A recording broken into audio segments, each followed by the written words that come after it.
코성형 이후에 염증이 대부분 많습니다. 숨이 안 쉬어진다거나 코피가 나는 경우도 있고요. 약을 써도 염증이 완벽하게 해소되지가 않습니다.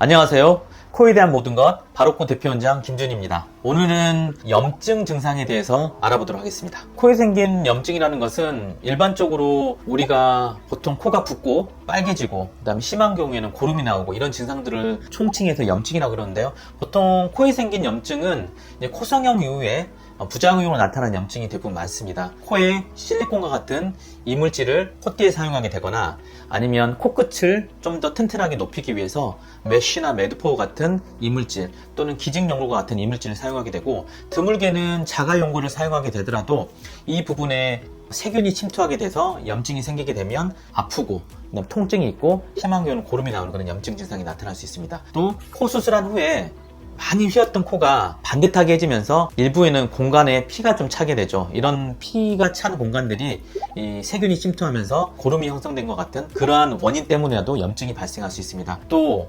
환자분들이 증상이 아주 다 좋아졌고 한 1, 2년 정도 잘 지내다가 갑자기 코가 붓는다거나 아니면 갑자기 숨이 안 쉬어진다거나 아니면 코피가 나는 경우도 있고요. 왠지 모르게 묵직하고 눈 사이가 좀 아프다, 이런 경우에도 염증을 의심해 볼 수가 있습니다. 염증이 났었을 경우에 자가조직을 사용했었을 때는 약이나 아니면 간단한 세척으로 대부분 좋아지는 경우가 많지만 고형물이나 실리콘을 먼저 빼야 됩니다. 왜냐하면 약을 써도 염증이 완벽하게 해소되지가 않습니다. 제거만 하는 것으로 대부분의 증상들은 10명 중 한 8명에서 9명은 좋아집니다. 하지만 굉장히 약에 들지 않는 강한 세균의 경우에는 이 세균에만 작용하는 항생제를 찾아내야 돼요. 그래서 저희 바로코에서는 실리콘 같은 이물질과 주변의 깨끗한 면봉으로 그 부분을 이렇게 닦아내서 검사실에 보내게 됩니다. 검사실에 보내면 가장 그 세균에 잘 들 수 있는 항생제를 찾아서요, 그 약을 환자에게 복용을 시키게 됩니다. 이렇게 되는 과정을 통해서 염증을 완벽하게 박멸한 후에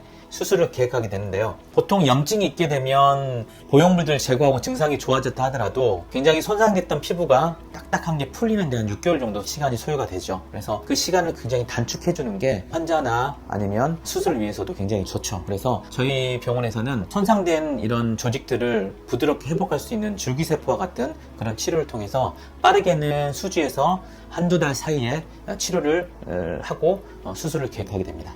무엇보다 중요한 거는 본인의 면역력입니다. 면역력이 약하거나 피곤하거나 이런 경우에는 세균이 확 증식을 하게 되죠. 그렇기 때문에 염증으로 진행되는 경우가 많습니다. 그래서 더 중요한 거는 자기 연골과 같은 재료, 염증을 유발하지 않는 그런 순수한 자기 재료를 사용하는 게 중요하죠. 그래서 설마 혹시나 염증이 있다 하더라도 그것이 쉽게 지나갈 수 있게 되는 것입니다. 특히나 저희 바로코에서는 수술 이후에 고압산소 치료와 같이 혈액순환을 돕고 붓기를 빼주는 그런 치료, 그 다음에 수술하고 한 2주 정도 있다가 고주파 치료 같은 이런 붓기를이나 피부를 좀 생기 있게 멍이나 이런 것들을 빨리 해소하는 치료, 그리고 코 안이나 코 바깥쪽에 이런 맞춤형의 연고나 자극이 덜한 그런 자외선 크림 같은 걸 통해서 상처도 잘 아물게 하고 세균도 잘 일어나지 않게 하는 그런 시스템이 잘 된 병원을 찾는 게 더 중요하다 하겠습니다.